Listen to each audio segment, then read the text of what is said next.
ठाणे महापालिकेनं नूतनीकरण केलेल्या गडकरी रंगायतांच्या लोकार्पण सोहळ्यात राजकीय नाट्य पाहायला मिळालं।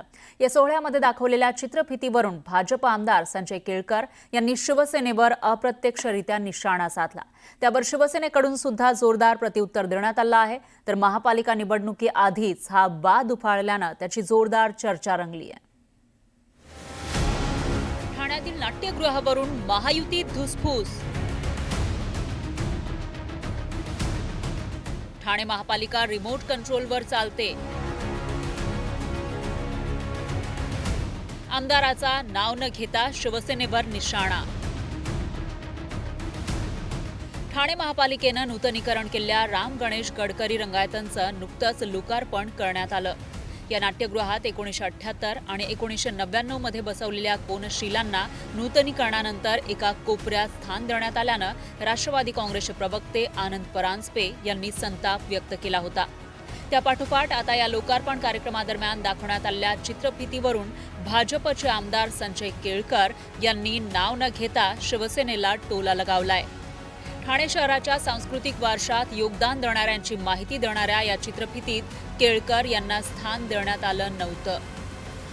आमच्या इथे कसं आहे की एक रिमोट कंट्रोल आहे, ते जेवढं सांगतील त्याप्रमाणे त्याचं आयोजन केलं जातं।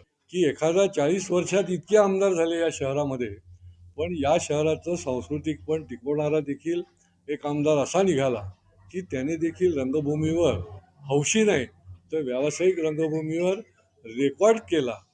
परंतु हे नेहमीच आम्हाला बघायला मिळत असतं की महापालिका जरी बंद झाली, म्हणजे लोकप्रतिनिधी जरी नसले तरी देखील प्रशासन पण काही ना काही कोणाच्या ना कोणाच्या अधीन केलेलं दिसतंय। 78 साली ह्या वास्तूचं भूमिपूजन शिवसेना प्रमुख वंदनीय बाळासाहेब ठाकरेंच्या शुभ हस्ते झालं आणि त्यावेळेला नगरसेवक असलेल्या सर्व व्यक्तींची नावं असलेला बोर्ड जो दर्शनीय भागी होता हा आता तिथे कोपऱ्यात आणून लावलेला आहे, हा दिसत देखील नाही। 99ला प्रेमसिंग राजपूत महापौर असताना याचं एकदा उद्घाटन झालं, त्यावेळेला दिघे साहेब हे विशेष अतिथी होते, पण हे दोन्ही बोर्ड जे दर्शनीय भागामध्ये होते हे कोपऱ्यात आणून अडगळीत लावल्यासारखे झाले।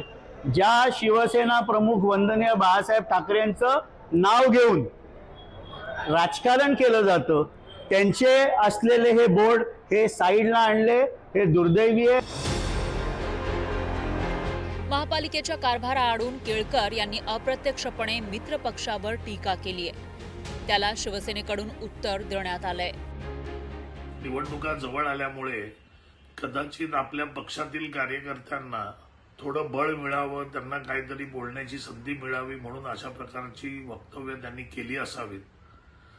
त्यांनी हे विसरता कामा नये की आज जे ठाणे आहे किंवा आज जी ठाणे महानगरपालिका आहे त्याचा विकास, या ठाण्याचा विकास जर कोणी केला असेल तर धर्मवीर आनंद दिघे साहेब आणि आताचे आमचे सर्वोच्च नेते आदरणीय एकनाथ शिंदे साहेब यांच्याच कर्तृत्वातून।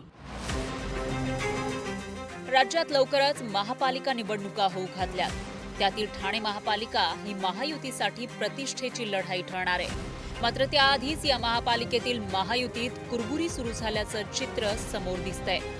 प्रेम मोरेसह bureau report, news 18 Lokmat, Thane.